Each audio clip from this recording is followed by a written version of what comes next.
Mesdames, Mesdemoiselles, Messieurs, bonsoir et bienvenue à cette édition du journal Les Titres. Festivités de fin d'année, des stratégies se multiplient afin de permettre aux Quinois de bien fêter. L'abattoir de Massina a ouvert une extension au rond-point Willery. Et après la pluie vient le beau temps, dit-on, mais il est difficile d'utiliser cette expression à Kinshasa car la pluie qui s'est abattue la nuit dernière a laissé des traces sur l'avenue Kulumba à Kinkabwa. Image à suivre dans ce journal, mesdames et messieurs. C'était là l'essentiel de l'actualité. Les initiatives se multiplient pour permettre aux Quinois de bien passer les fêtes de fin d'année. L'abattoir de Massina a ouvert une extension au rond-point Willery dans la municipalité de Lingwala. Objectif, faciliter l'achat aux habitants du centre-ville du bœuf, une denrée devenue de plus en plus rare dans certaines assiettes à Kinshasa. Ange Makadi et Jires Chimanga pour le reportage. Le rond-point Willery s'est vraiment transformé en un marché d'approvisionnement des produits alimentaires. Dans les stands du domaine agro-industriel de l'Antsélé, on y trouve une gamme variée des produits tels que des épinards, des carottes, des aubergines, des choux paumés, des poulets et autres. Une vente qui a presque doublé en cette période de fête. Plus de 800 kg de poulet sont écoulés par jour. L'ambiance, ça se passe bien. On a aussi assez de clients. Si on distribue le poulet aux agents, mais les Congolais préfèrent beaucoup nos poulets parce que ce sont des poulets d'Aipen, des poulets naturels. À côté des produits d'Aipen, un mini abattoir a aussi élu domicile. Le site est bien aménagé pour attirer la clientèle depuis le 22 décembre. Une vache est abattue par jour. Le prix du kilogramme varie de 13 000 à 18 000 francs congolais, les quartiers de la bête. La tête du bœuf se négocie autour de 40 000 francs congolais. Nous avons commencé depuis le 22 décembre et puis nous allons clôturer momentanément le 1er janvier et puis nous allons revenir le jeudi prochain, c'est-à-dire le jeudi de la première semaine. Et donc nous sommes là pour servir la population. Au lieu de faire des déplacements jusqu'à l'abattoir, alors nous sommes venus au centre. Ce point de vente a facilité la tâche à bon nombre de Quinois. Je suis venu avec ma maman, elle a vu, elle a directement, elle n'a pas même hésité d'acheter. Donc ça se voit que le prix c'est normal parce qu'elle est trop compliquée si le prix est un peu élevé. Voilà. Le bœuf vendu provient de la ferme Sogenac Antsélé.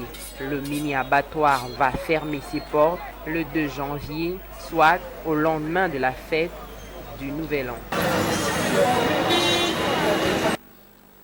Et puis, nous vous le disions dans nos précédentes éditions, l'épidémie de choléra vient de refaire surface à Kinshasa.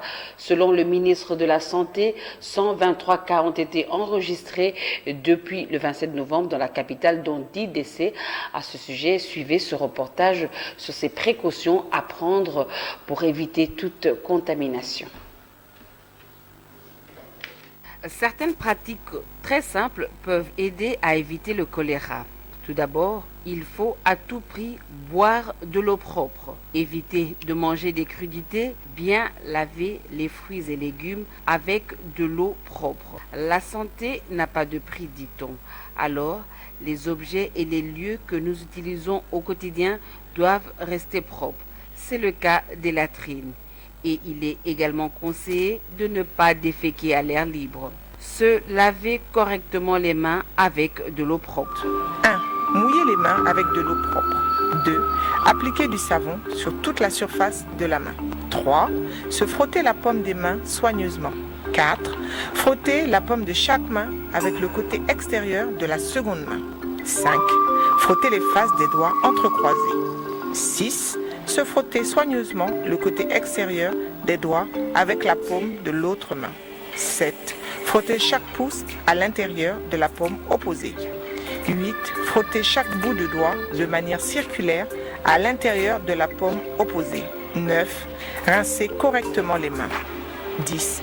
Laisser les mains devenir sèches avant tout contact. Si par malheur un cas de maladie survient quand même, en cas de diarrhée aqueuse et aiguë, avec ou sans vomissement, amenez le malade le plus rapidement possible dans un centre de santé le plus proche et ceux qui sont entrés en contact avec le malade doivent laver immédiatement les mains après l'avoir touché. Ainsi, nous aurons évité la propagation du choléra.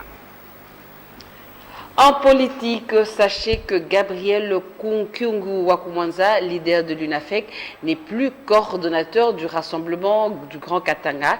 Il justifie sa démission pour des raisons de santé. C'est désormais Christian Mwando qui va assurer la coordination du rassemblement dans cette partie du pays. Quant à la marche prévue pour ce dimanche 31 décembre, le nouveau président du RASOP Katanga confirme que Gabriel Kyungu a mobilisé sa base pour une participation effective. Le patron de la MONUSCO, Maman Sidikou, réitère son soutien au processus électoral. Il a fait savoir dans son message de fin d'année, il a estimé que 2018 sera une année cruciale pour la poursuite du processus politique qui, selon lui, devra mener des élections libres et transparentes en fin décembre de la même année. Maman Sidikou a en outre rappelé dans son message que 2017 a été une année de dure épreuve tant pour les populations congolaises durement éprouvées par des crises que pour la mission onusienne en République démocratique du Congo qui, a-t-il dit, a connu des drames. Et comme vous le savez, l'Algérienne Leïla Zegoui a été désignée mercredi dernier par le secrétaire général des Nations Unies patronne de la MONUSCO. Elle succède ainsi au Nigérien Maman Sidikou.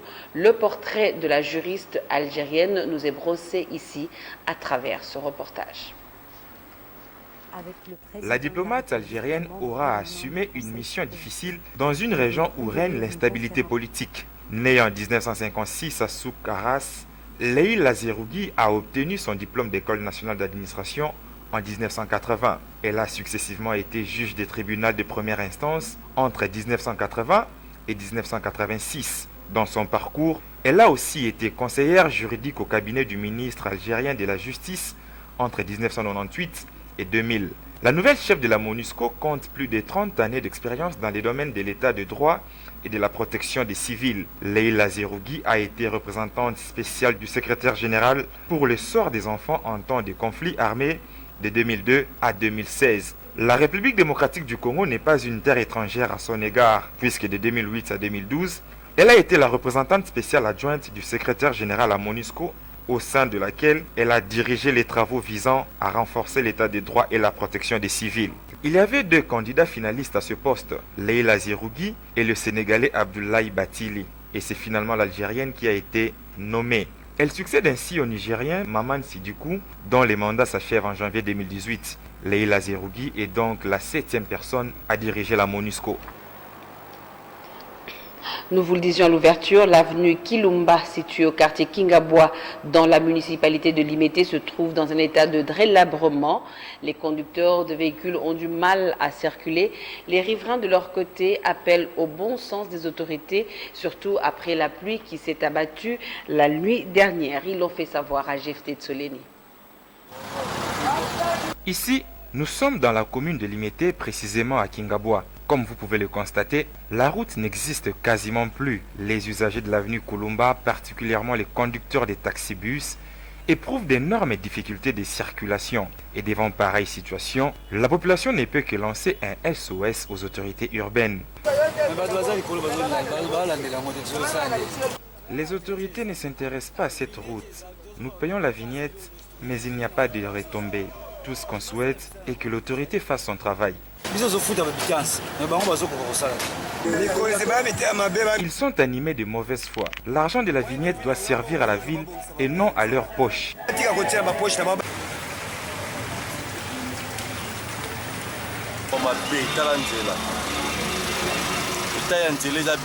Regardez vous-même l'état de cette route.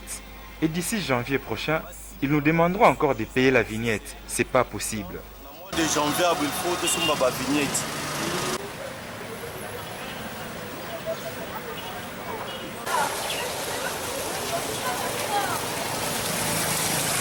Et pourtant, cette route est d'une importance capitale car l'avenue Kulumba, située au quartier Kingabwa, permet à la population de cette partie de la capitale d'atteindre l'avenue Poids Lourd, d'où la nécessité de sa réhabilitation.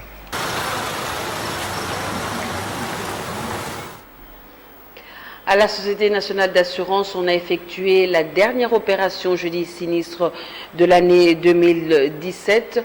L'assureur national a traité et payé 148 dossiers dans les branches d'assurance vie, automobile et incendie. Anita Kangoudia, Tapilutunu, Jires Chimanga, reportage.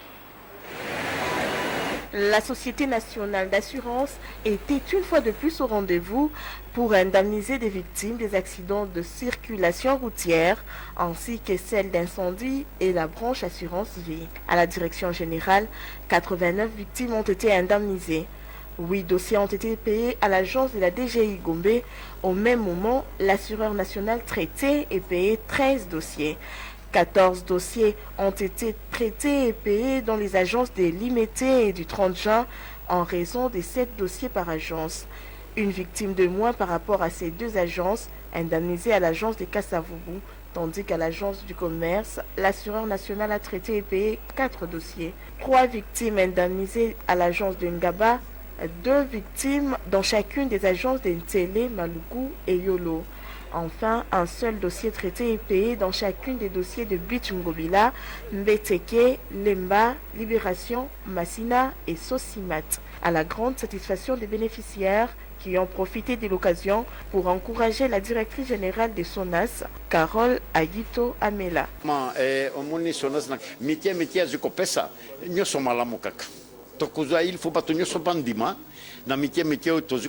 Merci pour na SONAS na aide ba osela ngana eta ona zalaki na ndenge na komisi ko na pesi bango merci. SONAS musali esala. En fait na sala ki accident, SONAS est assuré ki ngai depuis les accidents à l'hôpital, ti ba komi ko dédommager ngai mwanda mdam bazo pesa ezoleka vraiment bien. Les victimes indemnisées par la Société nationale d'assurance sont celles qui ont pu constituer leur dossier en bonne et due forme, comme l'exige la procédure. Merci. La suite du journal avec Gloria Nsea pour évoquer du sport avec le résultat du match avec Club MK, comptant pour la 8e journée du championnat national et la victoire d'un ancien footballeur à l'élection présidentielle au Libéria. Vous l'avez deviné avec moi, il s'agit bien de Georges Weah. Mais avant cela, la suite de notre page rétrospective. Gloria Nsea. Oui, bienvenue Baboua. À présent, un survol de revenus sociaux qui ont émaillé l'année 2017, de même que la dégradation de l'environnement, particulièrement dans la ville de Kinshasa. Mouine Mouroub-Fel. Améliorer le social du Congolais, assurer la sécurité, organiser les meilleures élections de l'histoire du Congo. Voilà les 3 piliers du programme d'action du Premier ministre Bruno Tshibala, tel qu'exposé lors de son investiture à l'Assemblée nationale. La suite ne lui a malheureusement pas donné raison.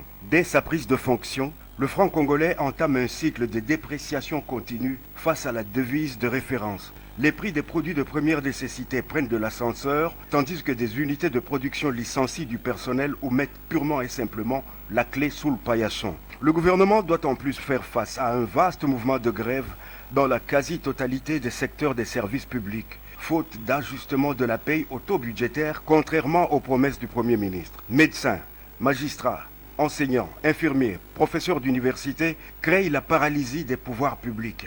La ville de Kinshasa croule sous des montagnes d'ordures ménagères. La voirie urbaine accuse le contre-coup des travaux exécutés à la hâte dans un souci de propagande, rendant la circulation aléatoire. Les pluies diluviennes s'accompagnent d'inondations qui n'épargnent pas jusqu'à l'hôtel de ville même, et les réseaux sociaux s'en donnent à cœur joie. Des têtes d'érosion apparaissent partout, faute d'un système de drainage rationnel.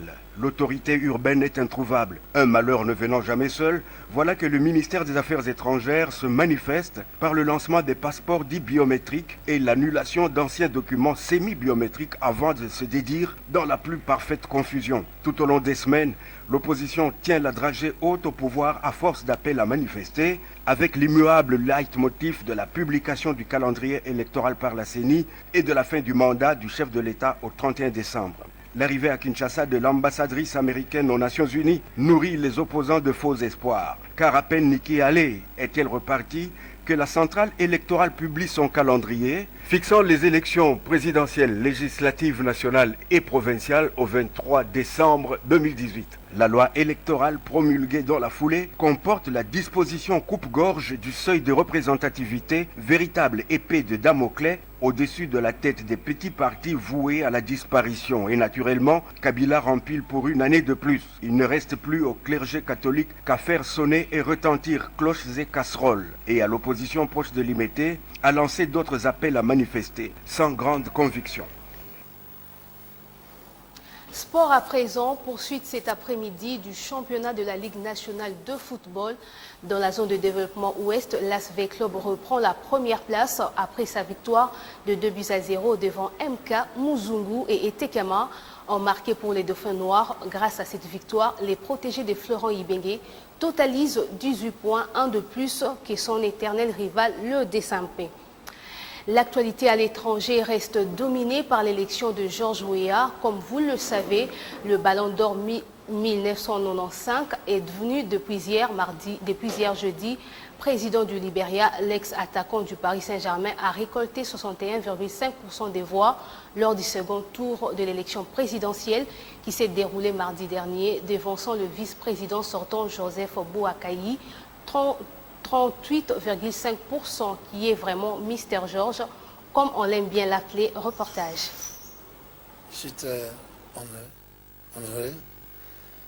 Ma première fois ici. Enfant des bidonvilles de Moronvia, devenu star planétaire du football dans les années 1990, George Weah a réalisé le rêve de sa seconde vie en devenant hier président du Libéria, un pays traumatisé par la guerre civile qu'il entend réconcilier avec lui-même.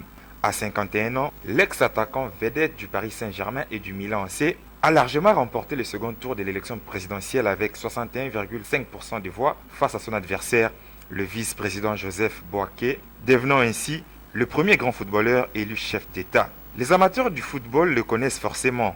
George Weah, ancien idole du Paris Saint-Germain, est le seul Africain à avoir remporté les Ballons d'Or en 1995.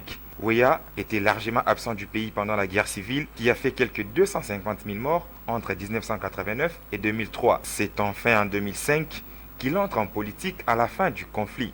La même année, il avait été battu au second tour de la présidentielle par Ellen Johnson, première femme élue chef d'État en Afrique. C'est toujours en 2005 que son parti, le Congrès pour les changements démocratiques, CDC en sigle, avait été créé par ses soutiens. 12 ans plus tard, le voilà désormais président du Libéria, le 25e de l'histoire du pays, un pays qui a connu l'épidémie d'Ebola et beaucoup d'inondations. C'est donc plus une fonction d'entrepreneur que de président qui attend l'ancien sénateur de Moronvia. George Weah prendra ses fonctions en janvier 2018.